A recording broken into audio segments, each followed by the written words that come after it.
Okay, I think we're good to go. Hi, Wilson. Indeed. Hello, Suzanne. How are you? How are you I'm doing? fine. I'm a lovely day today as well. Good. Where, Why so good? well, it's bright and sunny here. Where are you based? Yeah, I'm in Worcestershire, and yes, it's quite bright and sunny Right. my Whereabouts way in as Worcestershire? well. Redditch way. Oh, I see. Okay then. Yeah. How about Okay. yourself? I'm in Bewdley. Oh, okay. So we're not too far from each No, other then. just down the road. Lovely. Yes. Right. I think this is the first time either of us have ever done anything like this, I It think. is. Yes. Yes. First time we've met properly, as it were. Properly, yes, yes. Me and Wilson knew each other from the Society of Authors, didn't we, for a few Yes. weeks? But I think that was just those few weeks, and it's been a few months since we've properly spoken. So it's nice to see you again. Indeed. Indeed, it is. Yes. Do you think we should start maybe just a little bit about ourselves? Do you think? Yes. Go on then. You start. Me start. Yes, you Okie start. dokie. Well, hi everyone. I'm Suzanne. I'm 37 years old. I live in Worcestershire with my partner, my 10-year-old son, and our cat and our 2 guinea pigs. And I work for a magazine. I work for a lifestyle magazine as a commercial manager. I'm also doing my master's in creative writing. I'm in my 2nd year, which is and then it finishes at the end of next year, so it's just a 2-year course. And I like to write books, which I guess is why we're here. And I like to read a lot of books as well. So that's a bit about me, and over to you. Yeah, my name's Wilson, and that's not a nom de plume. That's a proper name, and it's much more common now. But I've spent most of the last 50+ years explaining to people that it's not Mr. Wilson, it is Wilson first name. Oh, I bet, yeah. And very often, does that mean you're American or your parents are American or something like that? Anyway, I'm a geneticist by training, and most of my books have been about genetics. I'm branching out a lot more now. My latest one is coming out in June next year, and that's on looking after and looking after a meadow, because we're in the lovely position of having a 3.5 acre meadow.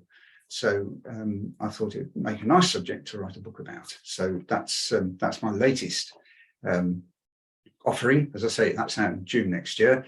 Other than that, it's all been science in one shape or another. I've never written fiction, mainly because of the problems. Beg your pardon. Mainly because of the problems people tell me about getting an agent, and most places won't accept fiction without an agent, which is a bit of a shame, because I think the publishers are losing a lot of good talent that way, but that's the way they operate. Yeah, so that's me really. And then, so what kind of non-fiction books have you released in the past? Well, science textbooks, genetics textbooks, popular science, genetics, and also a book about the importance of the optical telescope in astronomy, as a historical document, and the search for the human chromosome number as well, which sounds a little bit obscure, but it's actually a very important part of our National Health Service history. And what often people don't appreciate is that getting a genetics test done is one of the most expensive tests that the NHS carries out. So it's important that people understand how it came about, how they came about. There's how to grow native orchids in gardens large and small, because part of my activities now involves running a company called Bewdley Orchids, and we just grow British native orchids for conservation groups and for people to grow in their gardens if they want to as well, but mainly for conservation purposes, because our orchids are in a bit of a bad way. There's only 50 native species, and they're all very under threat. So there's a lot to be done for them. So that's why we run Bewdley Orchids, and that's how we came to write a book about growing native orchids.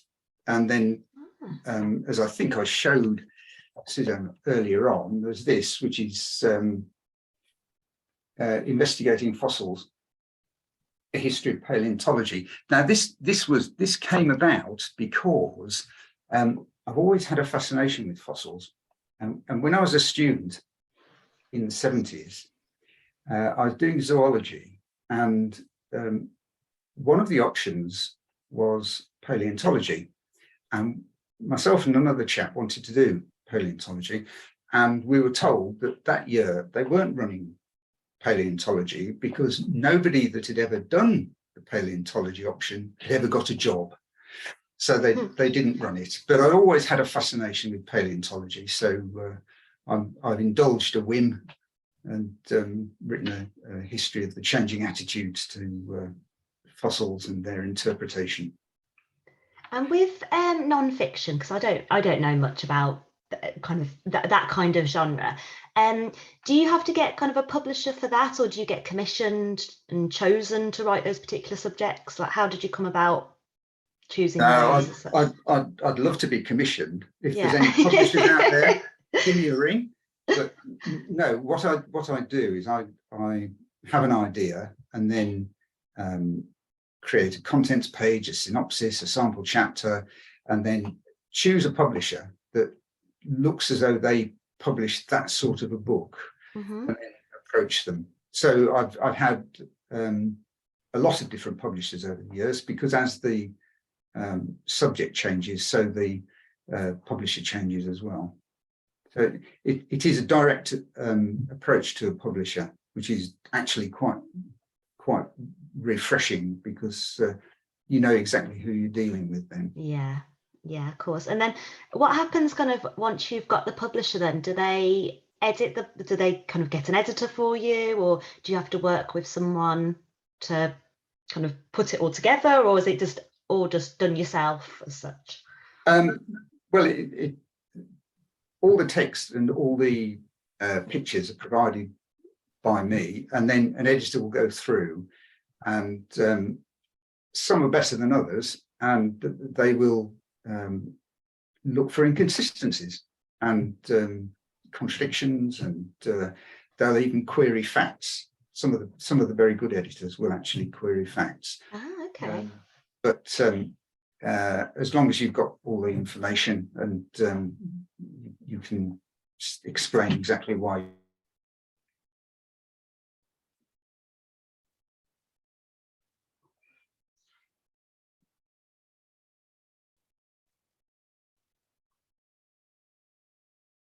I think we've got Wilson slightly frozen for a minute, so we'll give him a sec to come back in. I've seen a few questions have come up in the chat, which is great, thank you.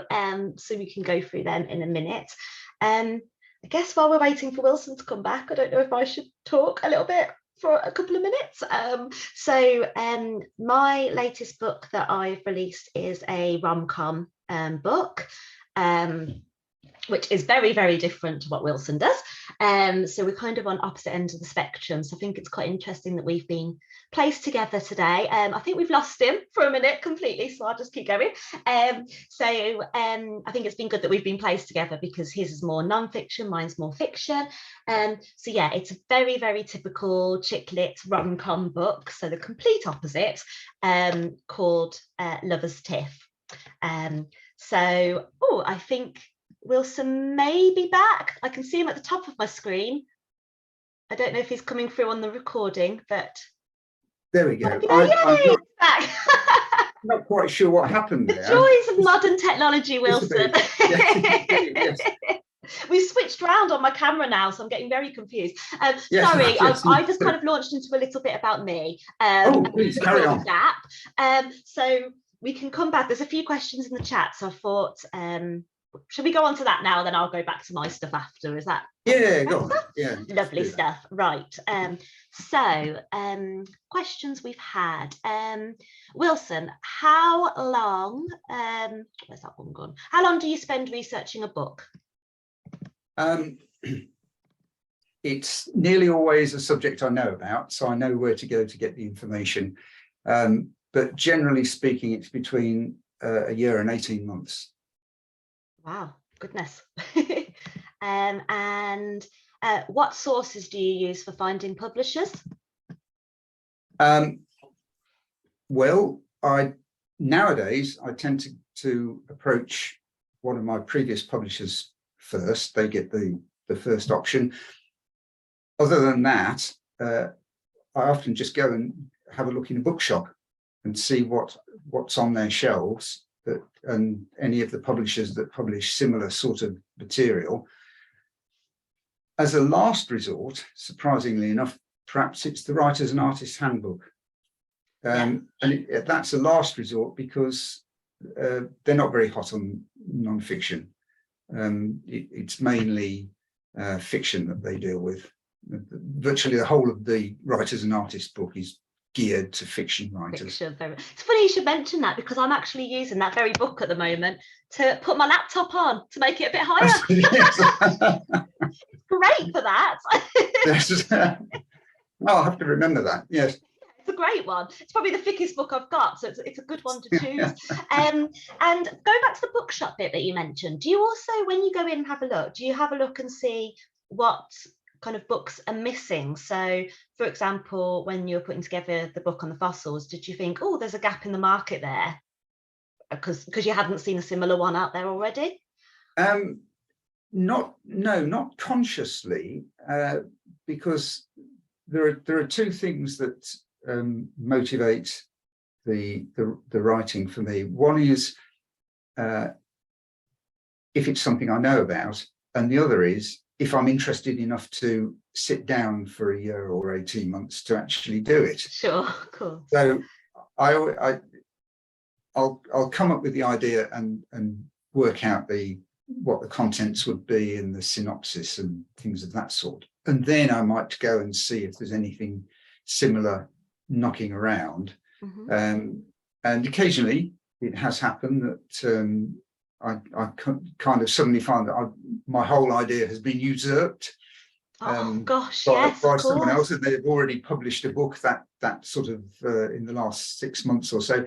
But that's very unusual. So, has that happened to you, that you're in the middle of writing one and you see that subject's just come out?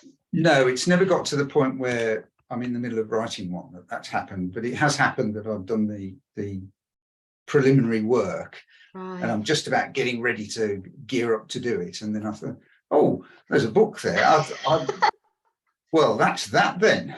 Oh gosh, that must be disheartening. It's different with fiction, because obviously even if a book comes out that's similar, I can still kind of go ahead with mine, because it doesn't really matter how many rom-com books are out there, and 9 times out of 10 they all end in the same way, like a happily ever after type. So you never feel like you're stealing someone's idea. But with non-fiction, I guess you've got to be quite careful with the subject that you're doing. There's another question at the top of the chat as well that I've missed, so apologies for that. What moment or incident made you decide you wanted to write? Do you write for profit or pleasure? Which I'm guessing is to both of us, but I don't know if you want to go first. Okay, I write for pleasure on the basis that there will be profit. I wouldn't actually write anything if I wasn't going to get paid for it. Mm-hmm. Sometimes it's not been very much, but that's how I work. Yes. Yeah, see, sort of the same. I think mine's more for pleasure, really, I guess, while I'm doing my degree as well, in the subject. And obviously I'm still working full time, so my job is obviously my income and my main kind of focus. I mean, I would absolutely love, as all writers say, to obviously make money and be the next big star, but obviously I know it's very, very unlikely that will ever happen. I think for me it is more a writing for pleasure. I don't make a lot of money from it.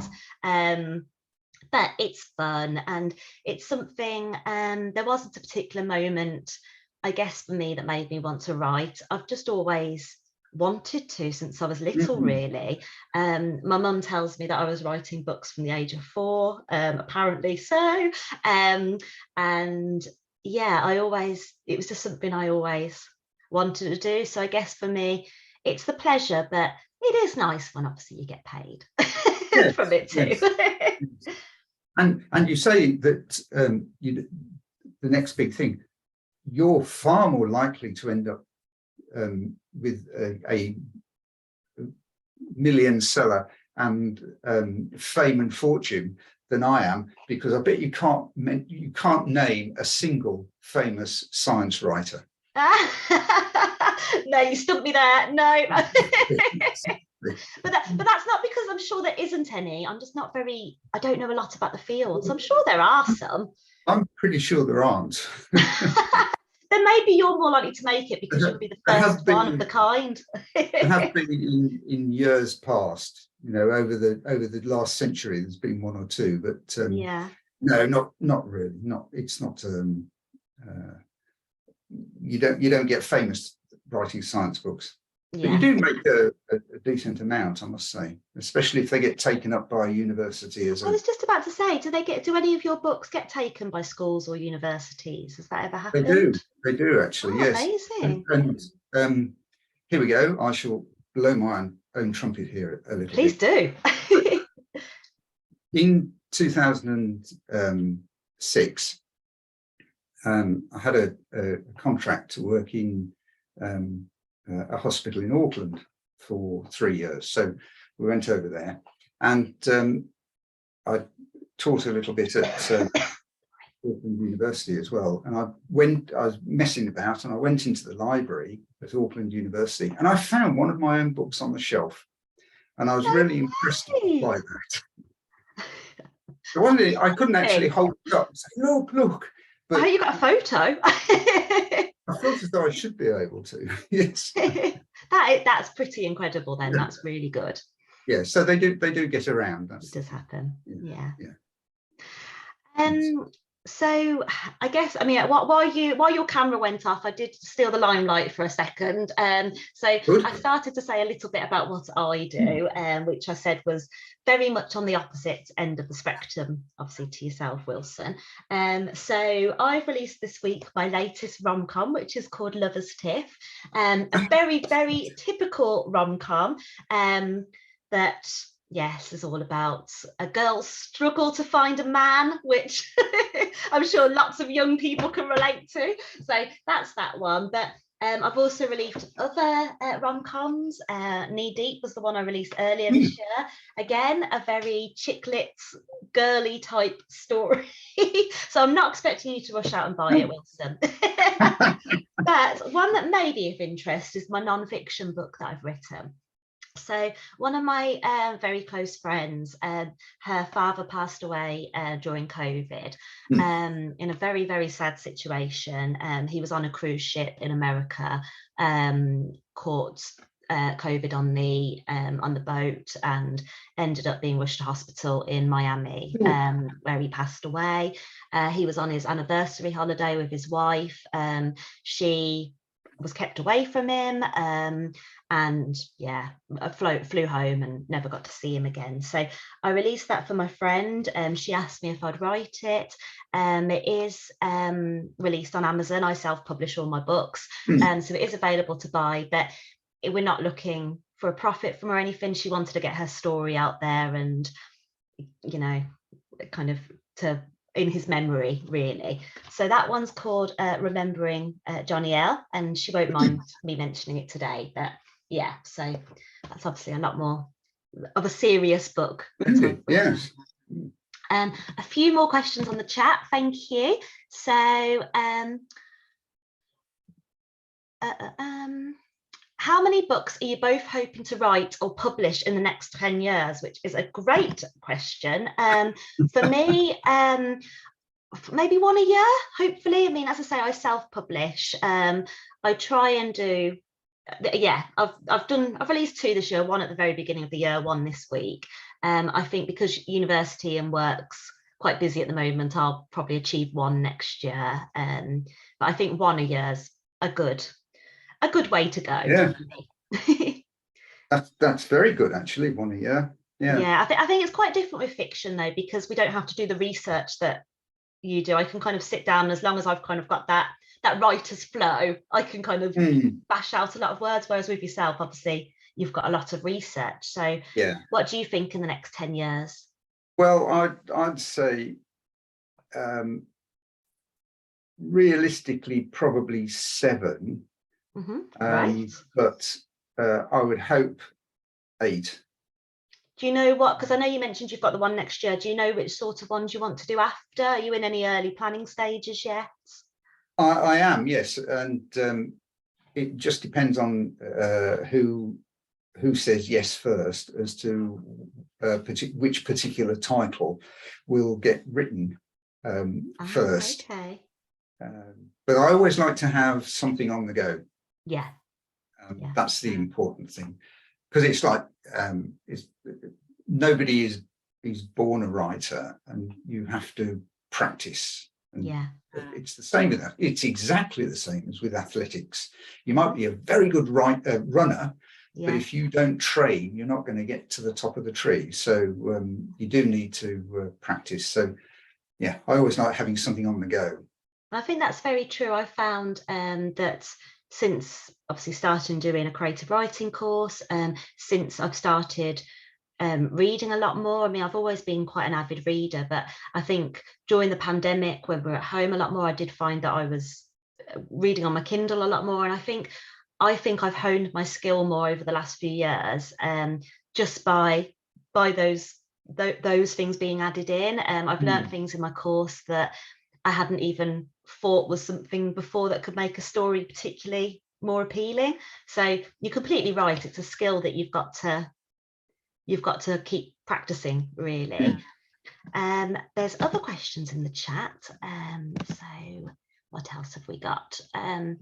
So someone's asked me why I've chosen to do rom-coms for my fiction books, and I've put PS, I love a rom-com. Same, really. I love all genres of books to read. So I quite like reading thrillers. I like reading contemporary fiction, and I like reading classics as well.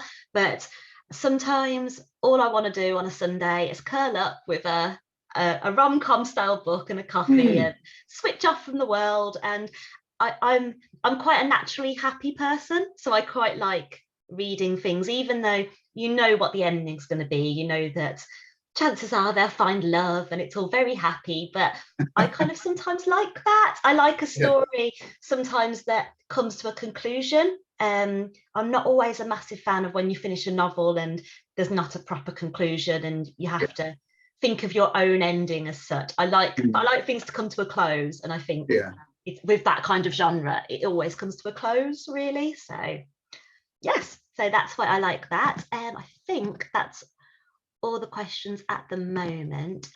So in terms of your reading, Wilson, is there any authors that inspire you? I mean, not obviously just in terms of science wise, but fiction as well?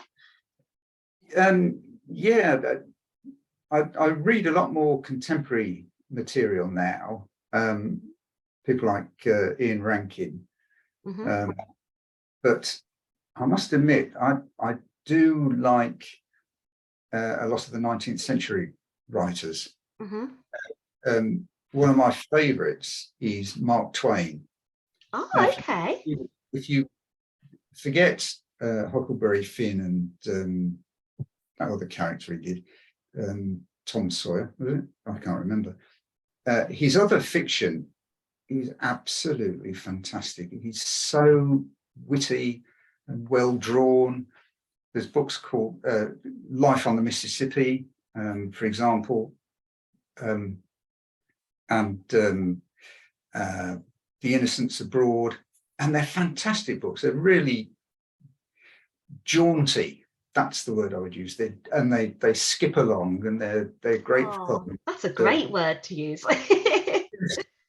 And the same is true actually of Herman Melville. Moby Dick is a really gripping tale, but it is a very long book. I have to admit, I've never read it. That's really bad, isn't it? It's such a classic, but I've never read it. Worth a go. But again, some of his other stories are not often repeated, but are actually better. Things like White Coat and Billy Budd, and they're fantastic stories. And I'm never quite sure why some of his or some of these people's very famous works, I don't think they're the best, but that's how it goes anyway. I think that's how it goes with a lot of authors as well. I find that the popular books, sometimes I read them and think I don't see how this is so popular, but then you read some of their other works that aren't as popular and they're fantastic. And sometimes I think it's just me. Is it something I'm doing wrong in my reading? But obviously not. Have you ever read The Lord of the Rings? No, this is going to sound awful, but I didn't enjoy the films, and so I've never read it. And I'm a huge fantasy fan. Well, I mean, I'm the biggest Harry Potter fan you could ever imagine. But I love Game of Thrones, and I love all things like that. But Lord of the Rings, I never enjoyed that much. So no, I've never read it.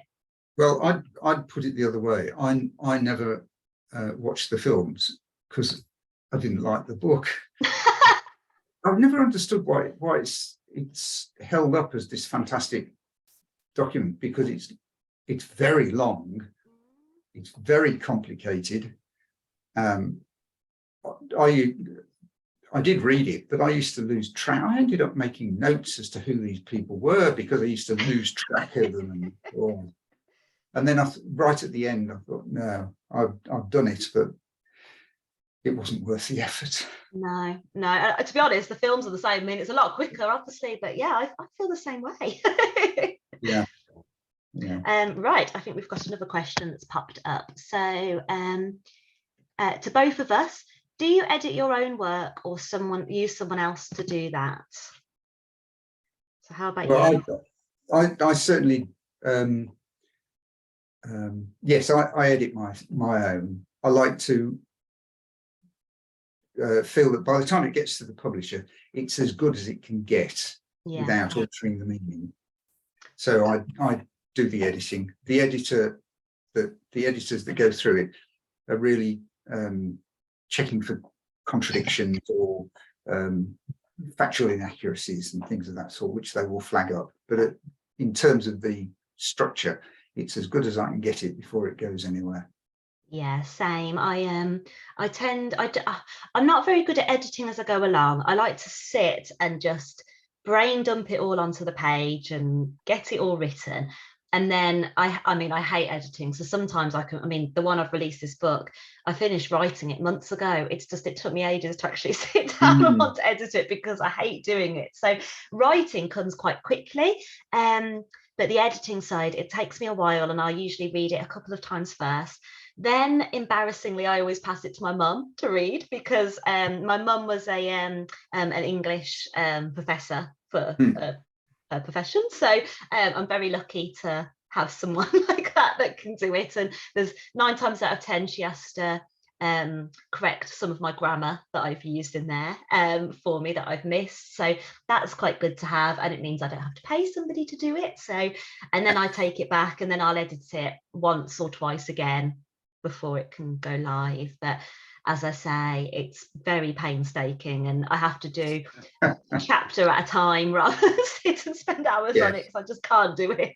Yes, I must admit I do it that way as well. I'll sit down and I'll write it. It'll take me a while, but I'll do an entire chapter, and then I'll put it on one side and I'll start the next one, and then I'll go back to the original chapter and go through it to spruce it up.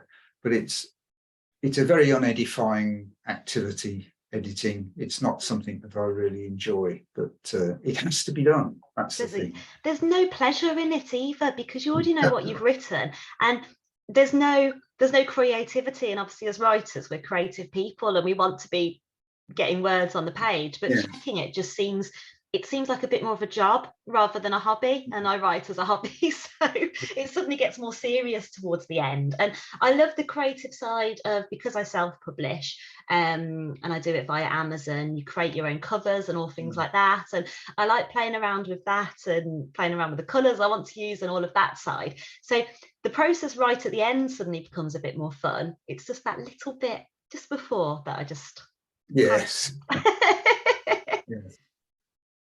Yes, I think the best feeling of the lot is when it's all done and it goes, and then you think, next time I see this, it will be on paper, it will be printed. I love that feeling of, obviously, because I do it as self-published, I order an author copy first when it first comes through the door, and you think, oh, I've done this. And I mean, I think if I could actually get an agent, I'd probably feel that so much more, because obviously knowing it's been properly released would be the best feeling. But doing it myself, you still get that buzz that something that you can hold. But yeah, if I could take it maybe to the next level, then that would be good. And how often do you find that you write, Wilson? I mean, in terms of kind of what you do day to day, are you retired now? Are you, Wilson? Sorry, No, I can't remember. No, I couldn't remember from the society a few months ago if you were or not. No, not strictly speaking. I should be, because in February I'm 70, but I'm still running Bewdley Orchids. Oh, of course you are. Yeah, of course. And I tend to write in the mornings. I'm much better first thing in the morning. And then I'll do whatever needs to be done with the orchids or for the orchids in the afternoon. But at this time of year, everything's gone quiet.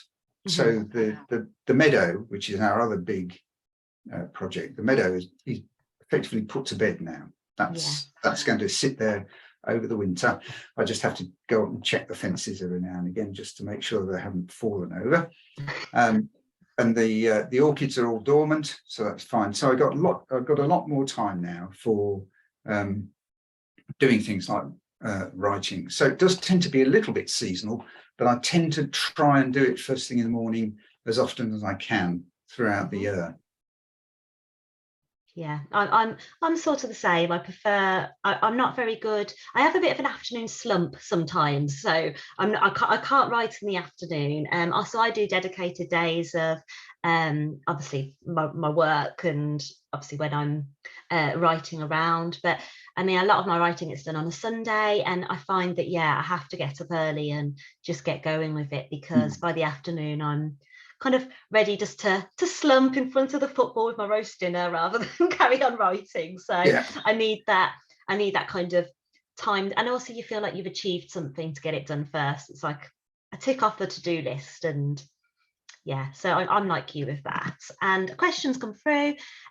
Do you try to write a set number of words each day? It's a no from me, because obviously I fit it around work as well. So with my work, I work for a magazine, but I'm technically freelance, so I can pick my hours a bit more. I have to kind of put it around the school run and all that sort of things as well. So for me, no.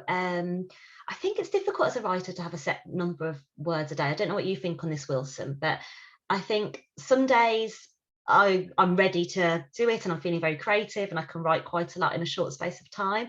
And some days I just think, oh, I can't be bothered today, and nothing flows at all, or I'll write something and think, God, that was awful. So but I don't know if that's the same for non-fiction particularly. Well, in many ways it is, yes, because you are, even though you're dealing with the factual, you are very definitely still trying to tell a story, because you've still got to hold the reader so that they want to carry on to the next paragraph. And I kind of like the idea of doing about 500 words a day. And if I do more than that, I'm really happy.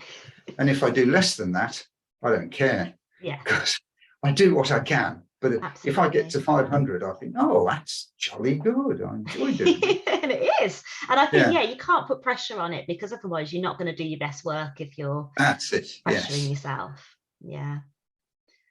Any other questions from anyone there at all?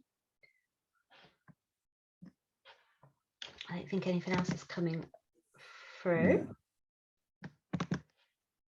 And apart from obviously reading and writing, what would you say kind of inspires you the most? It's the great outdoors, Mm-hmm. actually. We're right on the edge of the wire forest here, and we spend a lot of time in the forest. We've got a dog, and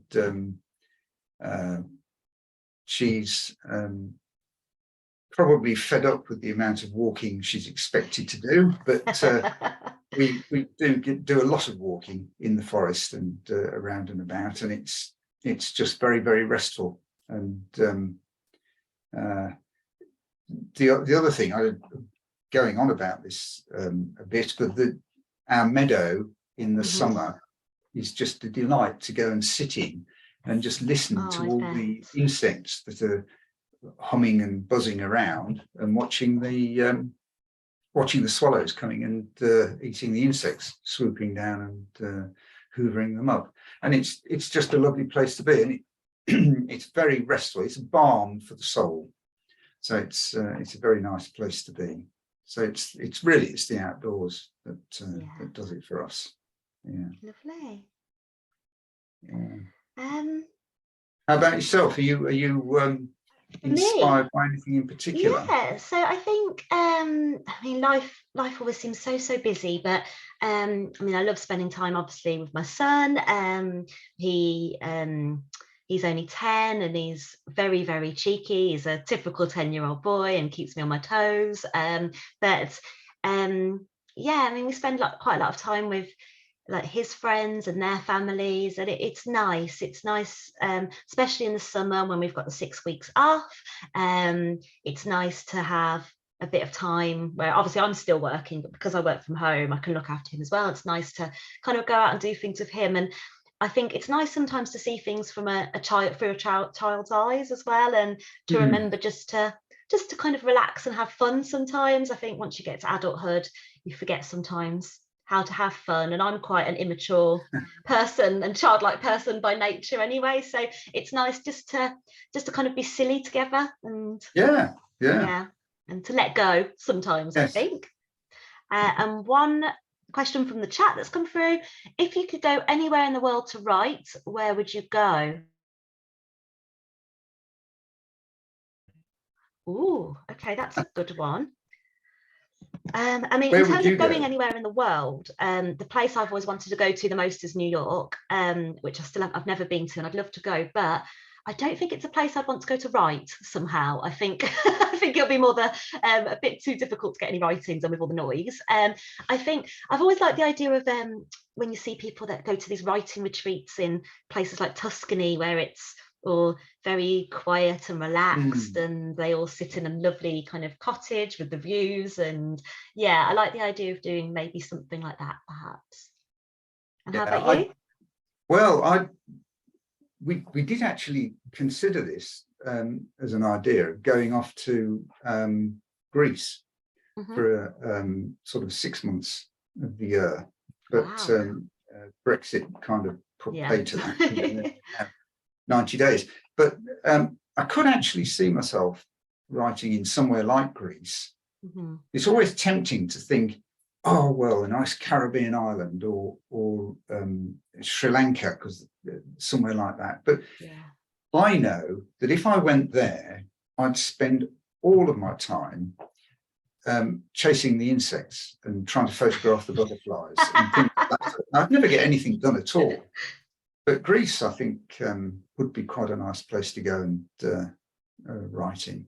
Yes. Any particular part, or kind of the islands, or mainland? Well, we do actually. We've been a couple of times to Corfu, and same. It is a beautiful island, and we quite fancy going and sort of getting a place there for a couple of months or something of that sort, and just writing. but then that's where it was Gerald Dorrell, I think, and Lawrence Dorrell were on Corfu writing their various bits and pieces. Or not? No, Gerald Dorrell wasn't, because he was too young. But Lawrence Dorrell was wrote some of his books there, I think. And I mean, yeah, I love Corfu. Rhodes is another one that's beautiful, and someone's just put on the chat, try Cyprus, and that's where they wrote theirs. So yeah, that's a bit of food for thought. I'd love to be able to do that. Maybe in kind of 10 years when my son's fully grown and hopefully moved out. I can get my time back to do these sorts of things. But yeah, I've always liked the idea of kind of sitting somewhere nice. But to be honest, I think what you've said about even just the walks in the countryside, I mean, we're so lucky where we are in Worcestershire with such beautiful countryside and river walks and parks and everything, that actually we've got a lot of nice places that we can just go and sit and write kind of on our doorstep here as well, which is always lovely. It's just the weather that ruins that. Yes. Right, I don't think we've got any further questions, and we've hit our 40 minutes, Wilson. So I think we're done. I suspect we are as well. So it's been lovely seeing you again and chatting, and we definitely need to keep in touch. And yeah, I look forward to your next book release next year. Yes. How to make a meadow and look after it. Yes, and I'll keep an eye out for your rom-coms. Yes, absolutely. Well, yeah, if anyone's interested, just search my name on Amazon, and yeah, it pops up through there. That'd be good. Yes. Cool. Right, thank you. Thank you to Middleway as well. Yes, indeed. Thank you very much to Middleway. Do we have a... Yeah, I'm wondering what we